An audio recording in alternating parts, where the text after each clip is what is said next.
श्री कृष्णा। राधे राधे। सभी माता बहनों को प्रदोष व्रत की हार्दिक शुभकामनाएं। आज आपने जानेंगे कि भाद्रपद माह का प्रदोष व्रत कब रखा जाएगा और त्रयोदशी तिथि कब से कब तक रहेगी और प्रदोष काल का पूजन कब किया जाएगा और इस बार कौन सा प्रदोष व्रत है और इस व्रत का क्या महत्व है। इन सारी बातों को आज आप इस वीडियो में जानेंगे। वीडियो के अंत तक बने रहें। प्रदोष व्रत भगवान भोलेनाथ को प्रसन्न करने के लिए किया जाता है। यह सबसे उत्तम व्रत होता है। प्रदोष व्रत रखने से भगवान भोलेनाथ अति शीघ्र प्रसन्न हो जाते हैं। भगवान भोलेनाथ अपने भक्तों की पूजा अर्चना करते देख अति प्रसन्न होते हैं और उन पर सदा कृपा बरसाते रहते हैं। भगवान भोलेनाथ एक ऐसे देवता हैं जो कम समय में ही भाव भक्ति और पूजन करते देखकर प्रसन्न होते हैं और उनकी मन वांछित फल देते हैं। प्रदोष व्रत माह में 2 बार पड़ता है, एक बार शुक्ल पक्ष में और दूसरी बार कृष्ण पक्ष में। दोनों प्रदोष व्रतों का अपना अपना अलग अलग महत्व होता है, इसलिए शिव भक्तों को दोनों प्रदोष व्रत रखने चाहिए।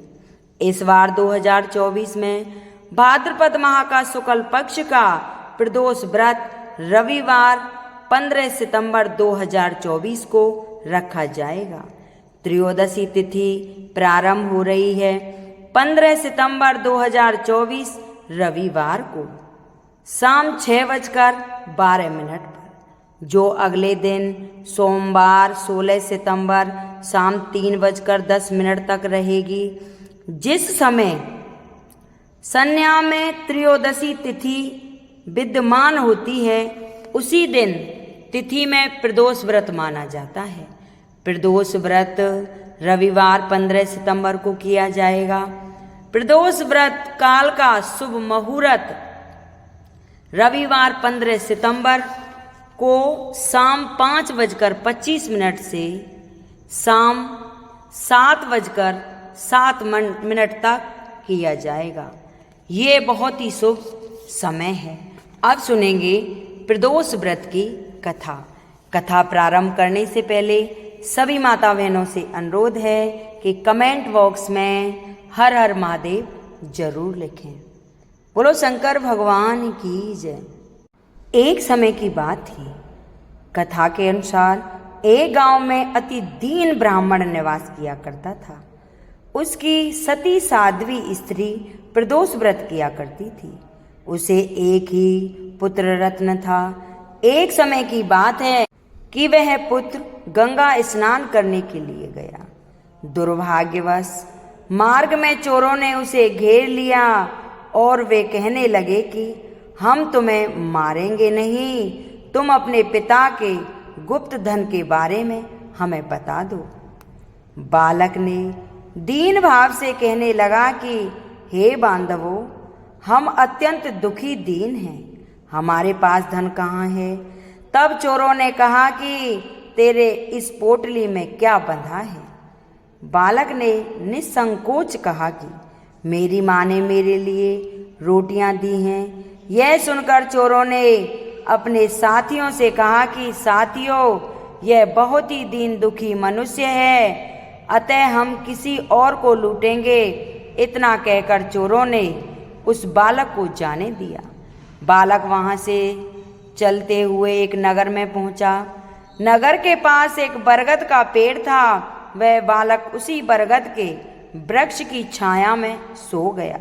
उसी समय उस नगर के सिपाही चोरों को खोजते हुए उस बरगद के वृक्ष के पास पहुंचे और बालक को चोर समझकर बंदी बना लिया और राजा के पास ले गए। राजा ने उसे कारावास में बंद करने का आदेश दे दिया। ब्राह्मणी का लड़का जब घर नहीं लौटा तब उसे अपने पुत्र की बड़ी चिंता हुई।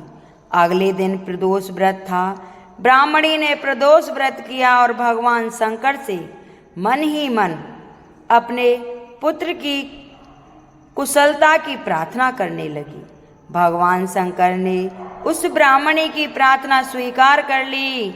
उस रात भगवान शंकर ने उस राजा को स्वप्न में आदेश दिया कि वह बालक चोर नहीं है, उसे प्रातःकाल ही छोड़ दें, अन्यथा उसका सारा राज्य वैभव नष्ट हो जाएगा। प्रातःकाल राजा ने शिवजी की आज्ञा अनुसार उस बालक को कारावार से मुक्त कर दिया। बालक ने अपनी सारी कहानी राजा को सुनाई। सारा वृतांत सुनाकर राजा ने अपने सिपाहियों को उस बालक के घर भेजा और उसके माता पिता को राज दरबार में बुलाया। उसके माता पिता बहुत ही भयभीत थे। राजा ने उन्होंने भयभीत देखकर कहा कि आप भयभीत ना हो, आपका बालक निर्दोष है। राजा ने ब्राह्मण को 5 गांव दान में दे दिए, जिससे कि वे अपना सुखपूर्वक जीवन व्यतीत कर सकें। भगवान शिव की कृपा से ब्राह्मण परिवार आनंद से रहने लगा। अंत में जो मनुष्य रवि प्रदोष व्रत को करता है वह सुखपूर्वक निरोगी होकर अपने पूर्ण जीवन व्यतीत करता है तथा अपने जीवन में खुशहाली लाता है। यह थी रवि प्रदोष व्रत की कथा। अगर किसी माता बहन को पसंद आई हो तो इसे लाइक करें, शेयर करें, सब्सक्राइब करें, जिससे सभी माता बहनों के पास पहुंच जाए। बोलो शंकर भगवान की जय।